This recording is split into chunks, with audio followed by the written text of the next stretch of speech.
About 2 minutes in, I couldn't remember. I didn't know whether I was talking to her about the album or discussing my shoes.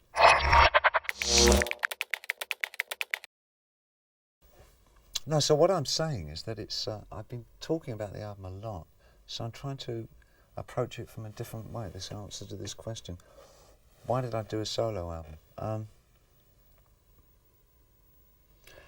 Why didn't I do a solo album? There you go. That's a more interesting thing. Why didn't I do one? I really thought that I'd come to a block in terms of what I had to say.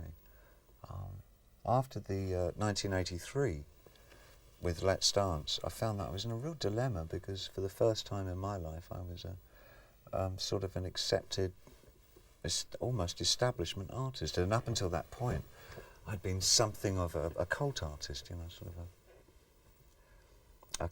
a cure figure of the 70s. And so it was a real change for me.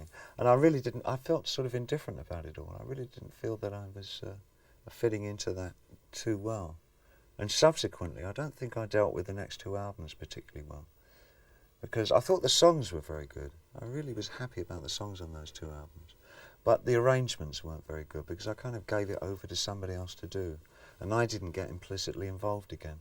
So I was very wary of doing a solo album until I really felt a need to do something as a solo artist.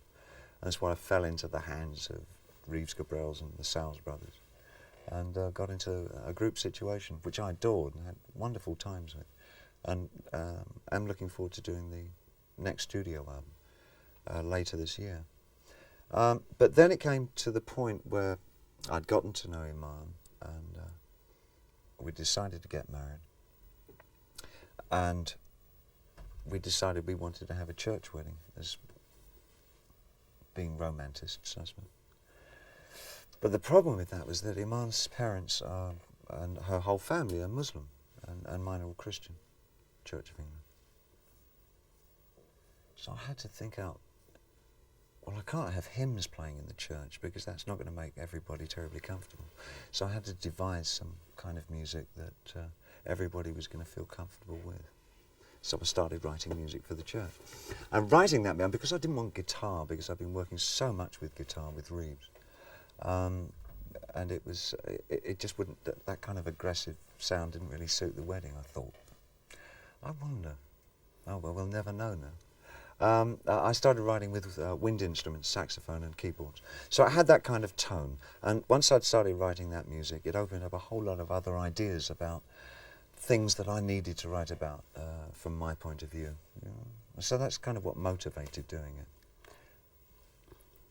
So does that answer your question? Yeah, that's answering my question. And these are the shoes that I bought. These are the black actual, shoes, yeah. not brown shoes. No, churches. Black shoes that make it. Black shoes, yeah. So how did you feel in the process? Did you miss working in this, while you were working here? Did you, because you've been working with Tin Machine, yeah. That was a close-knit group. Did you miss working with those guys? It's a different experience entirely because what I would have missed, if I was missing anything, was the fact that it was such a collaboration of ideas with Tin Machine, that everybody had something to throw into the pot. I think for me it was a bit of a relief to sort of kind of get my own way with this solo album, because it's sort of I instigate everything when I'm doing solo work. It's a different feeling entirely because it's I definitely have a focus on what I want to do. So, but I always allow the musicians to approach it and interpret the music from their point of view. But it's slightly more persuasive from my angle, anyway. Let me say. But although, of course, Reeves Gabrels from Tin Machine is on one of the tracks on the album, which ironically is a song that we originally wrote for Tin Machine that they didn't want, so we never got to record it. So I rewrote the lyrics for this particular album. And what is the status right now of Tin Machine? I guess on running hold. I think Hunt's down in Texas and Austin, working with blues bands down there, which he's want to do. And Tony's working in LA. Reeves and I actually going to do a collaboration later on this year. Hopefully there's a dance troupe called La La La Human Steps. That I'm very fond of. They're my favourite troupe in North America, have been for years.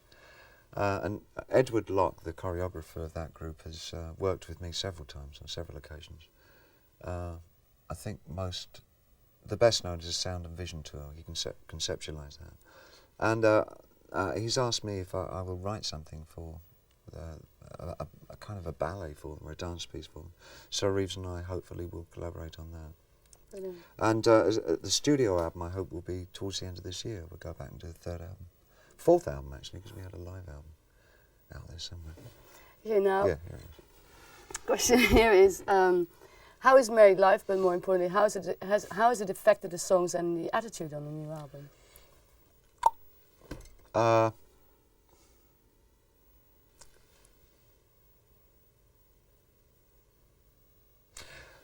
Well, firstly, I mean, the album is not about marriage. It's not about my marriage. It does contain those two pieces that were from the wedding. But the bulk of the material really is far more personally related to just my feelings and questionings about relationships, and maybe some external situations like the riots in LA last spring. I think because I had to question my own feelings about getting into a new relationship, then it probably made me think about things from a far more subjective point of view. So I think a lot of the music on the album is fairly subjective in its feel. It's probably a lot warmer in a way, and more romantic in a way. Yeah, when I listened to it yesterday at the record company. Yeah. Sometimes I was still actually surprised. I expected it to be warmer than I thought it was. Sometimes I thought it was still a little bit some sadness there. Yeah. Warm for me. It's sad, do you think? Some songs are a bit sort of, I find a little bit, quite an edge to them, let's put it that way. It wasn't all like... I hope there's an edge, yeah. No, I don't think it's like a glowing kind of everybody's sailing into the sunset and life will be roses forever after. I don't think I would ever write an album like that. But it's probably a lot less bleak than some of my previous albums. To go on from there, really, is there a particular lyrical theme or thrust to the album? No, it's quite diversified, really. I think, as I say, it ranges from relationships through to covers by other artists like Morrissey and Cream, for instance. Yeah, it's a great song. Yeah. I'm free. And I like that the reason came about in its own way to do instrumentals on this album, because I had such a lot of fun doing instrumentals on the albums that I did with Eno in the late 70s. And I always felt those albums were very cohesive because of that. It wasn't just reliant on songs. Music generally was. It's terrible doing the camera. You must get a crick in your neck.